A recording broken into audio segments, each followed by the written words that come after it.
চালের গুঁড়ির ঝামেলা ছাড়াও ফুলকো ফুলকো মালপোয়া তৈরি করা যায়, সেটা কি জানতেন? যদি না জেনে থাকেন তাহলে চলুন সেটাও দেখিয়ে দিচ্ছি। আজকের রেসিপিটা শেষ পর্যন্ত দেখলে বাসায় যদি চালের গুঁড়া নাও থাকে তাহলেও ফুলকো ফুলকো মালপোয়া তৈরি করে পরিবেশন করতে পারবেন। তাহলে চলুন রেসিপিটা শুরু করছি। প্রথমেই নিয়ে নিচ্ছি 1 কাপ পরিমাণ আটা। আটার পরিবর্তে আপনারা চাইলে ময়দাও ইউজ করতে পারেন। এইবার নিয়ে নিচ্ছি 1/2 কাপ পরিমাণ সুজি। সুজিটা অবশ্যই দিতে হবে। এখন দিয়ে দিচ্ছি 1/2 কাপ পরিমাণ চিনি আর স্বাদমতো লবণ। চিনিটা আপনারা আপনাদের পছন্দ অনুযায়ী বাড়িয়ে বা কমিয়ে নিতে পারেন।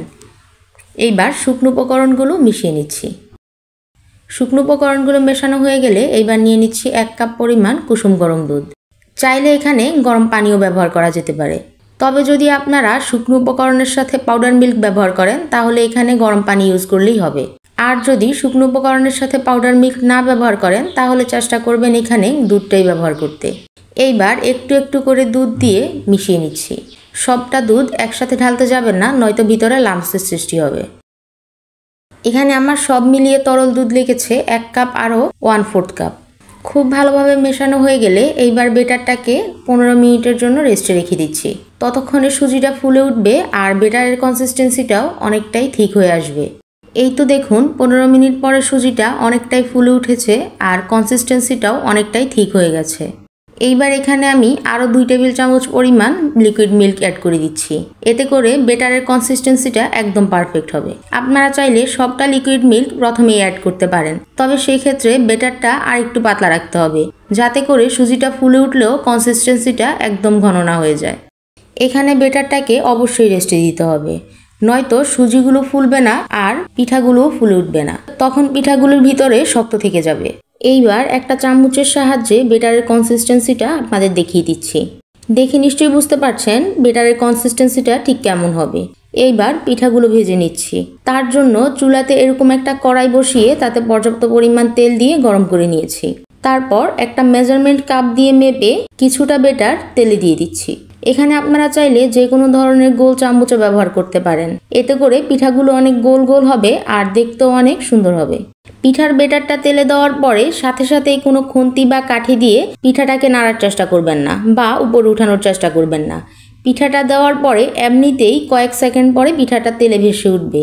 ঠিক সেই মুহূর্তে আমি একটা ছাঁকনির সাহায্যে আলতো হাতে চেপে চেপে পিঠাটাকে তেলের মধ্যে ডুবিয়ে দিব। এতে করে পিঠার উপরটা খুব সুন্দর করে ফুলে উঠবে। এখানে আরও একটা টিপস দিয়ে দিচ্ছি। মালপোয়া পিঠা তৈরির সময় কখনোই চুলার হিট একবার হাই একবার লোতে করবেন না। প্রথম থেকে শেষ পর্যন্ত চুলার টেম্পারেচার সেম রাখার চেষ্টা করবেন। পিঠাগুলো ভাজার সময় তেলের টেম্পারেচার আমি প্রথম থেকে শেষ অবধি লো টু মিডিয়ামে রেখেছি। পিঠার দুই পাশেই যখন নিজের পছন্দ মতো সুন্দর একটা কালার চলে আসবে সেই মুহূর্তে পিঠাটাকে তুলে নিচ্ছি। পিঠাগুলোকে ভাজার সময় চেষ্টা করবেন অনেকটা ধৈর্য নিয়ে ভেজে নেওয়ার জন্য। এতে করে পিঠার ভিতরটাও খুব ভালো কুক হবে আর উপরটাও খুব সুন্দর কালার আসবে আর পিঠাটা খেতেও অসাধারণ লাগবে। তাড়াহুড়ো করে হাই হিটে পিঠাটা তৈরি করতে যাবেন না। এতে করে পিঠার ভিতরটা একদম কাঁচা থেকে যাবে আর বাইরেটা কালার চলে আসবে, আর নয়তো পিঠার বাহিরের অংশটা একদম পুড়ে যাবে। তখন আর পিঠাগুলো দেখতেও ভালো লাগবে না আর খেতেও ভালো লাগবে না। যারা আমার চ্যানেলে নতুন ভিজিট করতে এসেছেন তাদেরকে অসংখ্য ধন্যবাদ। আশা করছি আপনাদের কাছে আমার ভিডিওটা ভালো লেগেছে। আর ভিডিওটা ভালো লাগলে সাবস্ক্রাইব করে আমাকে সাপোর্ট করবেন। আর যারা আগে থেকেই আমার এই ছোট্ট পরিবারের সদস্য তাদেরকে আরও বেশি বেশি সাপোর্ট করার অনুরোধ রইল। এখানে আরও একটা টিপস দিয়ে রাখছি।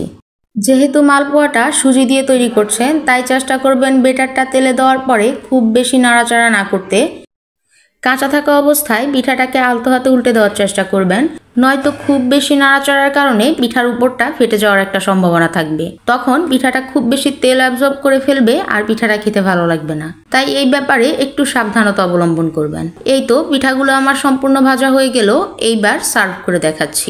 দেখে নিশ্চয়ই বুঝতে পারছেন আজকের পিঠাগুলো আমার ঠিক কতটা ফুলকো ফুলকো হয়েছে আর দেখতে কতটা সুন্দর হয়েছে। আশা করছি আপনারাও ওইভাবে বাসায় বানিয়ে ট্রাই করবেন। এইবার একটা পিঠা ভেঙে দেখাচ্ছি ভেতরটা ঠিক কতটা সুন্দর হয়েছে। এইভাবে মালপোয়া তৈরি করে যে কোনো সময় পরিবেশন করতে পারেন। আজকের রেসিপিটা কেমন লাগলো কমেন্ট করে জানানোর অনুরোধ রইল। আবারও হাজির হব নতুন কোনো ভিডিও নিয়ে। সেই পর্যন্ত ভালো থাকবেন। আল্লাহ হাফেজ।